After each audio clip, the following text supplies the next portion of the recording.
தேவனுடைய பரிசுத்த நாமத்துக்கு மகிமை உண்டாகட்டும்.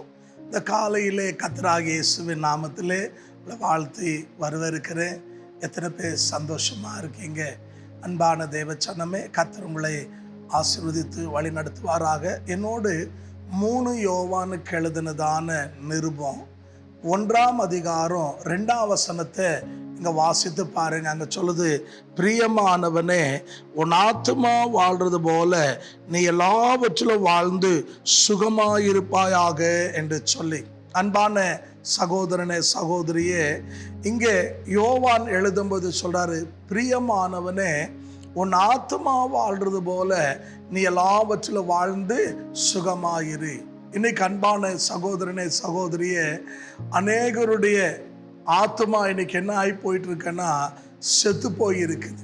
அநேகருடைய மாம்சம் தான் இன்னைக்கு பெருகி கொண்டிருக்குது. ஆகையால தான் அன்பான தேவச்சனமே, அநேகர் இன்னைக்கு மாம்சத்தில் என்ன ஆகுறாங்கன்னு சொன்னால் வளர்றாங்க. ஆனால் ஆவியில் பார்த்தீங்கன்னா, ஆத்மாவில் பார்த்தீங்கன்னா அவங்க குன்றி போயிருக்கிறாங்க.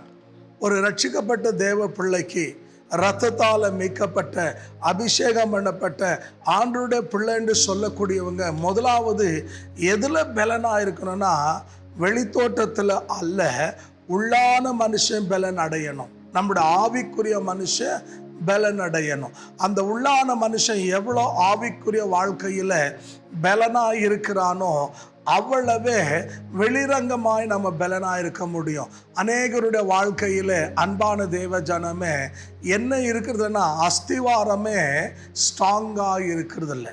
அதுக்கு மேலே அவங்க என்ன பண்ணுறாங்கன்னா, பலவிதமான கட்டடங்களை கட்டணும்னு நினைக்கும் போது அது எல்லாமே ஒட்டுமொத்தமாக இடிந்து விழுந்து எல்லாம் அழிந்து போகிறது. ஆவிக்குரிய வாழ்க்கையில் முதலாவதாக நம்முடைய உள்ளான மனுஷன் என்னங்க, உள்ளான ஃபவுண்டேஷன், அஸ்திவாரம் ஸ்ட்ராங்காக இருந்தால் நீ பிரியமான தேவ ஜனமே நீயும் வளர முடியும், மற்றவங்களையும் வளர முடியும். ஆகையால் தான் ஒரு செல்வந்தன் அவனுடைய விளைச்சல் ஏராளமான உடனே அவனுக்கு இருந்த இடத்தை இடித்து விரிவாக்கி அவன் சொல்கிறான், ஆத்மாவே நீ என்ன பண்ணு, குடித்து புசித்து சுகமாயிரு என்று தன் ஆத்மாவை பார்த்து சொன்னான். ஏசாமி என்ன தெரியுமா சொன்னார், மதிகேடனே, இந்த ராத்திரியில் உன் பிராணன் உன்னை விட்டு போனா நீ சம்பாரிச்சதெல்லாம் யாருக்கு சொந்தமாகும்? அவன் என்ன யோசிச்சான், எனக்கு ஏகப்பட்ட பணம் இருக்குது, எனக்கு ஏகப்பட்ட வசதி இருக்குது, ஏகப்பட்ட சொத்து இருக்குது, குடிச்சு வெறிச்சு என்ன பண்ணு, சுகமாக வாழனா. ஆனால் ஆண்டவர் சொல்றார், இந்த ராத்திரி உன் ஜீவன் உன்னை விட்டு போனா எங்கே போவேன்?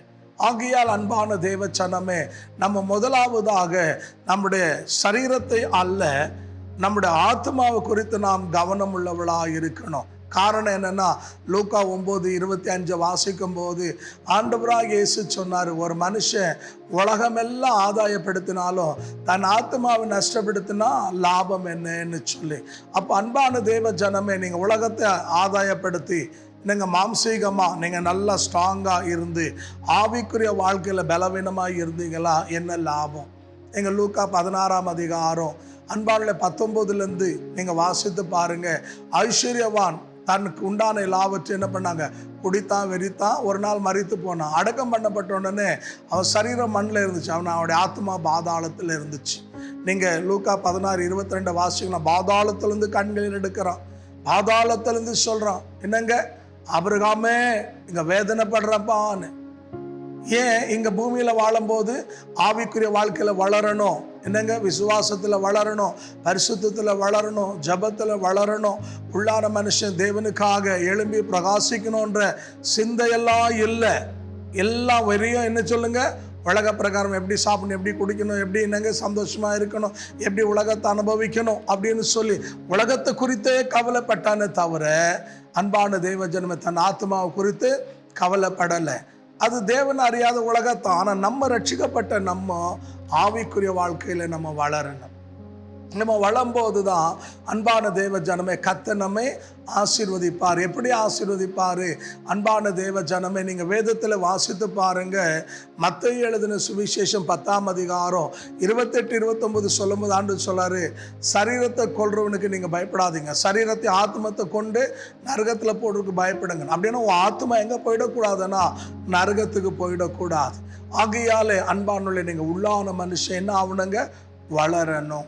ஆவிக்குரிய மனுஷன் எவ்வளவு ஸ்ட்ராங்கா இருக்கிறானோ, ஆவிக்கு என்ன கொடுக்கணும் சொல்லுங்க? உள்ளான மனுஷன் வளரணும்னா ஆலயம் கூடி வரணும், வேத வாசிக்கணும், ஜெபிக்கணும், பரிசுத்த ஆவியினால் நிரப்பப்படணும், ஆண்டவருடைய சத்தத்தை கேட்டு அவர் சொல்றதை செய்யணும், அவரோடு நடக்கணும்.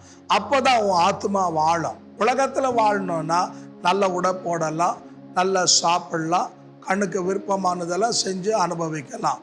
என்னங்க, அது சரீரம் விரும்புறது. ஆனால் ஆவிக்குரிய வாழ்க்கையில் நீங்கள் தேவனுக்காக அன்பான தேவ ஜனமே பிரயோஜனமாக மாறணும்னா ஆவிக்குரிய மனுஷன் ஸ்ட்ராங்காக இருக்கணும். அது ஸ்ட்ராங்காக இருந்துச்சுன்னு சொன்னீங்கன்னா நம்ம சரீரத்தை கொள்றவனுக்கு என்ன பண்ண மாட்டாங்க? பயப்பட மாட்டோம். ஏன்னா பிரியமான தேவ ஜனமே, சரீரம் மண்ணுக்கு போவோம். என்னங்க, நீங்க பிரசங்கி 12ஆம் அதிகாரம் 7-8 வாசி பாருங்க. மண்ணால் உண்டாக்கப்பட்ட மனுஷன் மண்ணுக்கு போறான், ஆவி தான் தந்த தேவனிடத்துல போகுது, ஆத்மாவுக்கு தான் நியாய தீர்ப்பு. ஆகையால பரலோகத்துக்கு போகிறதும் நரகத்துக்கு போகிறது டிசைட் எது பண்ணாங்க? ஆத்மா தான் பண்ணணும். ஆகையால இந்த ஆத்மாவை நம்ம கெடுத்துக்கொள்ளாதபடிக்கு அன்பான தேவச்சனமே நாம் என்ன செய்ய வேண்டும்? ஆத்மா ஆதாயம் செய்ய வேண்டும். வேதத்தில் நீங்க வாசிச்சு பாருங்க, நீதிமொழிகள் 11ஆம் அதிகாரம் 30ஆம் வசனம் சொல்லுது, ஆத்மா ஆதாயம் செய்வன் ஞானின்னு வேதம் சொல்லுது. அப்போ இந்த ஆத்மாவை நீ ஆதாயப்படுத்தினாதான் நீ பூமியில ஞானமா இருக்க முடியும். ஆகையால் தான் யோவான் சொல்றாரு, பிரியமானவனே, உன் ஆத்மா வாழ்றது போல நீ எல்லாவற்றிலும் வாழ்ந்து சுகமாயிரு. அப்ப நீ ஆவிக்குரிய வாழ்க்கையில வளர்ந்தா நீ பிரியமான உனக்கு மாத்திரம் அல்ல, உன் குடும்பத்துக்கு மாத்திரம் அல்ல, உன் சபைக்கு மாத்திரம் அல்ல, உன் சமுதாயத்துக்கும் ஆசீர்வாதமாக இருப்பா, தேவனுக்கும் நீ பிரியமாக இருப்ப. ஆகையால இன்றைக்கு தேவ சமூகத்தில் ஆத்மா வாழபடியாக தேவனுக்காக என்னென்ன செய்யணுமோ அதெல்லாம் செய்யுங்க. கர்த்தர் உங்களை ஆசீர்வதிப்பார். நீங்கள் வாழ்ந்து சுகமாக இருப்பீங்க. தலைகளை தாழ்த்தி கண்களை மூடி ஜெபிப்போமா? பரிசுத்த பிதாவே, சமீபத்திலும் தூரத்திலும் இந்த வார்த்தையை கவனிக்கிற என் அன்பு தேவ ஜனங்களுக்காக ஜெபிக்கிறோம். ஆத்மா வாழ்றது போல இங்கே எல்லாவற்றிலும் வாழ்ந்து சுகமாக இருக்க உதவி செய்யுங்க ஐயா. நாளுக்கு நாள் வளர்ந்து ஆண்டவரே உம்முடைய நாம மகிமைக்காக தேவரீர் பிரயோஜனமா, சாட்சியா, ஆசீர்வாதமா அநேகருக்கு தேவரீர் மகிமையான வாழ்க்கை வாழ உதவி செய்யுங்க. கர்த்தருடைய கரம் கூட இருந்து அவள் நினைப்பதுக்கும் ஜெபிப்பதுக்கும் அதிகமாக செய்து ஆசீர்வதியும். அவருடைய குடும்பங்கள் ஆசீர்வதியும், அவருடைய வியாபாரங்கள் ஆசீர்வதியும், அவருடைய தனிப்பட்ட தேவைகளை சந்தியும். ஆண்டவரே, அவள் விரும்புகிற எதிர்பார்க்கிற நன்மையை அவளுக்கு நீர் கட்டளையிடுங்க. அந்நிய கண்கள் அல்ல, சொந்த கண்கள் காண உதவி செய்யும். தொடர்ந்து வழி நடத்தி ஆசீர்வதியும்.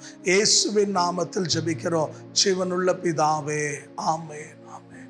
தேவன் உங்களை ஆசீர்வதித்து வழி நடத்துவாராக. நான் விசுவாசிக்கிறேன். கர்த்தர் உங்களோடு பேசியிருக்கிறார். இன்னும் நீங்கள் ஆவிக்குரிய வாழ்க்கையில் வளரணும்னா எங்களை அணுகலாம். ஜெப குறிப்பு இருந்தால் தெரியப்படுத்துங்க. உங்களுக்காக தொடர்ந்து ஜெபிக்கிறேன். தேவன் உங்களை ஆசீர்வதிப்பார். ஆமென். பிரைஸ்.